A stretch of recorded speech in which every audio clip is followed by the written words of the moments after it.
Hello, everyone. Today is Tuesday, October 7th, 2025. Ship date for Wednesday the 8th. All right, let's go.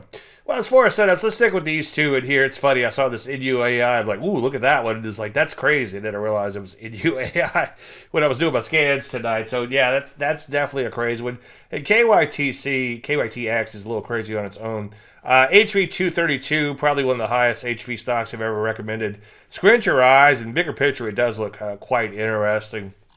But obviously, it's going to be a wild ride on that one. But do make sure you wait for a trigger, of course. KYTX still looks like it has potential. And of course, as usual, wait for a trigger there too. Let's take a look at the portfolio, and then we'll pop out to the overall market. The day ended better than it started. That's always a good thing. ABCL down a little, but off its worst level. So far, looks pretty good.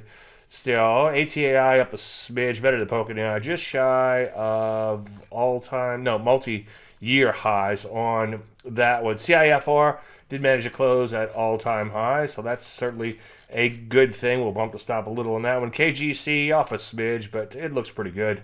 Longer term, obviously. Kato's, bam, winning all-time highs there.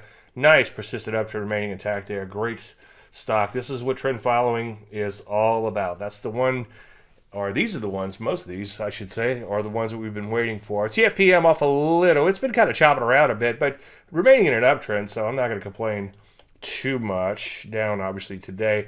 Let's take a look at the overall market. There's not a tremendous amount to report. There's a couple areas that have weakened a bit, but overall, things still look pretty good. S&P 500, outside day down, not the end of the world. We've been on a run as of late, so we're probably due for a little corrective action. Did a for the NASDAQ coming in a little bit, but longer term, obviously, still looking pretty good. Rusty got whacked a bit, but again, longer term uptrend intact so far. I'd like to see a little more acceleration higher, though, with this one for a while and have it not look back. EFA shares coming back in, but so far their last little breakout remains intact. Uptrend remains intact. Their cybersecurity getting whacked a bit. It's been a little choppy as of late, just off of brand new highs, or all-time highs, I should say. GLD, all-time highs. Speaking of all-time highs, gold stocks coming in a little, though, but they've been on a pretty good run for quite some time. Oops, let me fix that.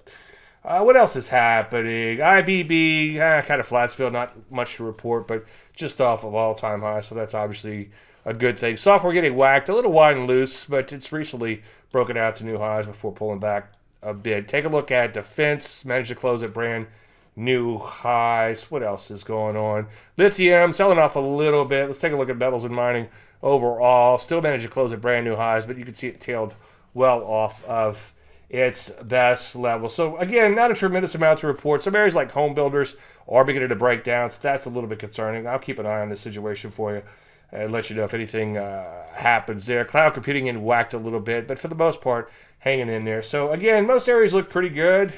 So continue to look to get long, but obviously wait for entries on your stops and all the other good stuff that I preach, such as taking partial profits along the way. Everybody have a fantastic night. If you have any questions, you know the routine. Thank you so much.